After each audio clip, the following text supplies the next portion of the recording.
Now I want to show you multi-leaders. There used to be two commands in AutoCAD called leaders and multi-leaders. The multi-leaders command has since replaced the leaders command, so we're not even going to look at it. You wouldn't even ever need to use leaders anymore. Multi-leaders are far superior, so I'm not even going to cover them. We're just going to talk about multi-leaders. Let's open up the annotation drawing file. Now to draw a multi-leader, you go to the annotation tab on the ribbon, go to multi-leader and click it. Select the point for your arrowhead, drag out the tail, and then type in text. Click somewhere, and there's your multi-leader. It's that simple. You can also type in MLD for multi-leader.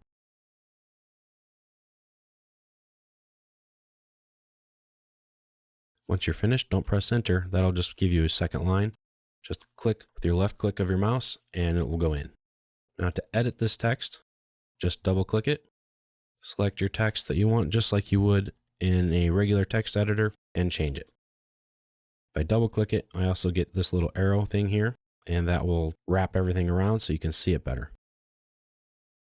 I can also grip edit it. If I select it and get these boxes, I can move those automatically by itself. If I grab this guy right here, I can stretch it, lengthen the landing, or add another leader to it. But if I just click it, this is a stretch or a move, so it moves that position. This will just change the location of the arrowhead. This little arrow here will make this longer or shorter. Quite simple. If you right click on it, you also get some options. You can add a leader or remove a leader. Now these are multi-leaders, so you can add multiple leaders to the same object. When you select it, of course, you can move it, and the tails will follow accordingly.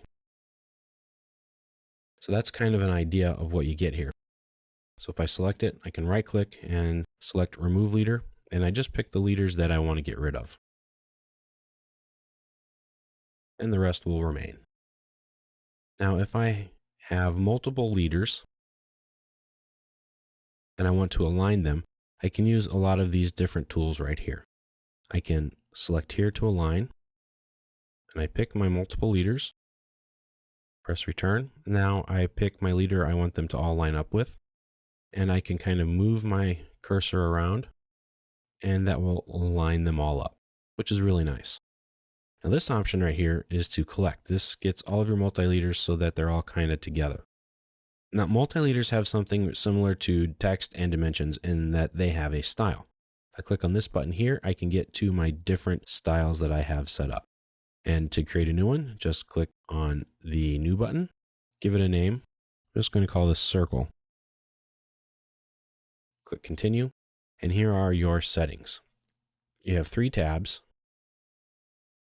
The first one is called leader format. This sets up the leader. I can change whatever it is I want on here, make it a dot. I can change it from a straight line to a spline, or I can make it to be none even. Let's make this one a spline. You can change the size, the break size, etc. Now the leader structure itself, I can have multiple different points for the leader itself. I can annotate the scale of it. I can give a first or second angle to it, all that I want to lock those in.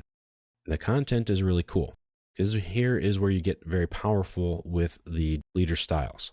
Right now it's set to a default M-text.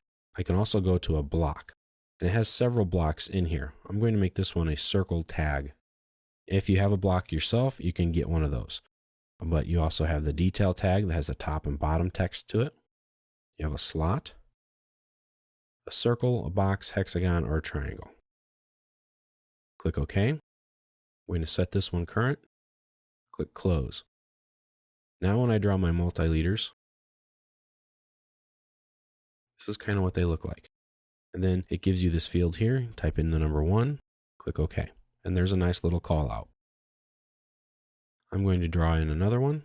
I'm going to call it number 2 and click OK. Now here is where the collect comes in handy. If I use this collect option, you can see here in the tooltip preview, if I select it, then I pick my 2 leaders, press enter. It gives me a little preview of what it looks like, and there we go.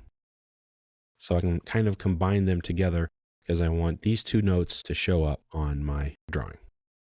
Now, if I select it, I get these grip edits, and you can see here what it's doing is that it kind of separates it, and you got to be careful with that. So what the real power in Multileaders is their styles. They're very easy to use to edit and to create styles for different types of leaders that you need.